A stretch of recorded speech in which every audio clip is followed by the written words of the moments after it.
Hello and Radhe Radhe दोस्तों। इस blog में आपको बताने वाला हूँ कि हम लोगों को रिलीजियस क्यों होना चाहिए।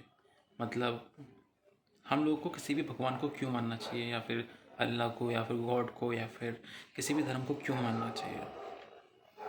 देखिए, नुकसान नुकसान तो हमने देखे ही है अलग अलग धर्म में बंटने के, कि क्या क्या होता है, कितनी लड़ाइयाँ होती हैं। ठीक है, और नुकसान तो बहुत होते हैं। एक ही धर्म होता तो सबसे अच्छी बात होती, सब एक ही धर्म को मानते हैं। लेकिन धर्म को मानना, मैं यहाँ पे कह रहा हूँ धर्म को मानना क्यों इम्पोर्टेंट है। धर्म को मानना इसलिए इम्पोर्टेंट है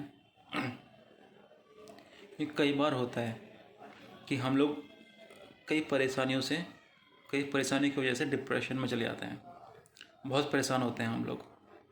हम सोचते हैं कि अभी कैसे होगा कैसे होगा कैसे होगा। तब इतनी परेशानी में हम अपनी ज़िंदगी को किसके भरोसे छोड़ें। ठीक है, तो हम यही बोलते हैं भगवान सब तेरे भरोसे है ना। और मान लीजिए हम एग्ज़ाम देने जा रहे हैं, ठीक है, कुछ गलत हो जाए। अब कुछ गलत हो जाए तो हम इल्ज़ाम किस पर डालेंगे, और वही भगवान पे डालेंगे कि भगवान आपने ये सब किया है ना। कि किस्मत में कुछ गलत हो जाए तो होता है। ठीक है, अब हमें कुछ इच्छाएं मांगनी है, कुछ मैनिफेस्ट करना है। ठीक है, एक चीज़ होती है, आपको पता है, अगर हम कुछ इच्छाएं है ना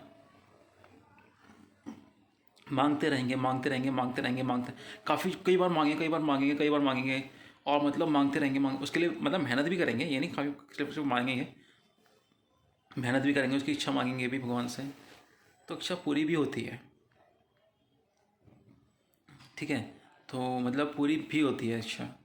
और जैसे कि हम है ना कोई काम करने जा रहे हैं, कोई काम गलत ना हो जाए, ठीक है, उसके लिए प्रार्थना करते हैं, वो हम भगवान से करते हैं।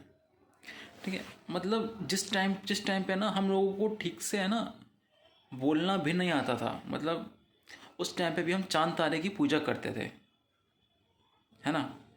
हम सूरज की पूजा करते थे। और जब हमें कुछ पता नहीं था तो हम नेचर की पूजा करते थे। ठीक है, मतलब ये तो मतलब उस टाइम क्या बता रहा हूँ, जब मैंने मतलब उसमें देखा था, क्या कहते हैं, मतलब छोटे पे एक मतलब वो थी, क्या कहते हैं, बुक थी, डॉक्यूमेंट्री चल रही थी, उसमें देखा था कि जब स्टार्टिंग हुई थी, मिडिल एज आई थी, तब लोग है ना चांद तारे सूरज इनकी पूजा क्या करते थे। अब धीरे धीरे धर्म आए। ठीक है, और धर्म में एक धर्म होता तो काफ़ी अच्छा होता है वैसे, लेकिन धर्म होना बहुत इम्पोर्टेंट होता है, क्योंकि हम अपनी इच्छाएं मांगते हैं। ठीक है, हम अपनी हदों में रहते हैं धर्म की वजह से। सबसे इम्पोर्टेंट तो ये रहता है कि हमें क्या करना है, क्या नहीं करना है। ये सब बातें हमें हमारा धर्म सिखाता है। हमें किन रीति रिवाजों से चलना है, हमें कब खुशियाँ मनानी है, कब दुख मनाना है, हमें अपनी हदों में कैसे रहना है, ये सब हमें हमारा धर्म सिखाता है ना। और ठीक है, जय सिया राम।